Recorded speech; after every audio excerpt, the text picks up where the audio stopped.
Ulit sa inyo lahat.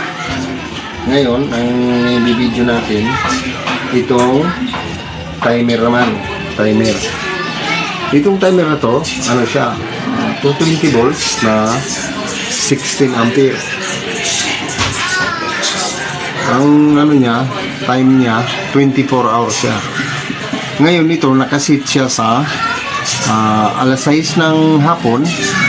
Mamamatay siya sa alas 6 ng umaga. Ito yung ginagamit sa mga hotel, yung logo ng hotel. Sa mga tindahan, logo ng tindahan, ito karamihan ang ginagamit.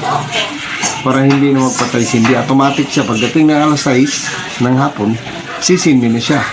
Pagdating naman ng umaga, kinabukasan ng alas 6, kusa naman siyang mamatay. Ito, iwawiring natin siya. Ito yung wiring niya ito. Itong dalawa na to, 220 volts siya. Galing yan dito sa main breaker. Ngayon, itong isang linya natin, yung line 1, naka-jumper siya dito kasi may siya, yung sa switching niya. Yan, yung sa switching niya, mayroon yan. Ngayon, itong jumper na to, siyang mag-switch. Pag nag-switch yan, automatic magkaroon ng supply itong kulay brown. Ito, pwede mong irekta to. Pag inirekta natin ito, direkta na sa ilaw to.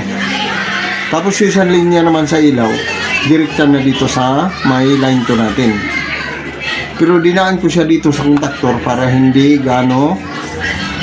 loaded yung timer natin. Kasi 16 ampere na siya. Kung halimbawa yung mga ilaw na logo marami masyado, hindi kakayanin pag siya lang. Kaya lagyan natin ng contactor para hindi siya mag-overload. Basta ito lang yung linya. Tandaan nyo lang yan. Ngayon, ito naman, nilagyan ko na siya ng ilaw. Kasi titistingin natin. Ang wiring naman nito, yung isa dito, yung neutral niya dito sa line 1. Ito yung line 1. Itong neutral line to, diretso naman dito sa contactor. Yan. Ito yung ito yung E1. Yung E1 natin, yun na yung return na galing dito sa ating timer. Ngayon, isasaksak natin para makita natin, tapos i-adjust ko para malaman ninyo kung paano i-adjust. Ito, isasaksak na natin. Lalagyan natin ng kuryente. Yan. Ngayon, i-on natin itong breaker. Yan. Tapos, ikutin na natin to. Tingnan nyo ha, ikutin natin. Ngayon, pag umabot na sa time niya yan, nakasit siya sa umaga. Nakasit siya umaga, kaya hindi sisindi. Kaya ikutin natin siya. Pag umabot ng alas 6 ng hapon, sisindi na yan. Yan, tingnan nyo. Yung 18, kasi 24 volts siya, 24 hours siya, kaya 18. Pag dumating na sa 18 yan, automatic, isisindi niya na. Yan na. Yan. Nakasindi na siya. Yan. Ang nakasindi siya, ganyan. Pwede nyo rin siyang, ito, may controller siyang maliit dito. Ito. Controller maliit. Kung halimbawa hindi sumindi, titistingin nyo, pwede nyo tistingin dito. Ito, patay niya yan. Patay. Yan, patay. Yan. Yung ibalik nyo dito, yan, nakakontrol yan. Pag ito naman, kabila, yan, direct yan. Ibig sabihin, hindi gumagana yung timer niya. Pero pag nakagitna yan, nakagitna siya. Nakagitna siya. Gagana. Ngayon, ikutin natin siya. Di ba, alas 6 na ng gabi yan.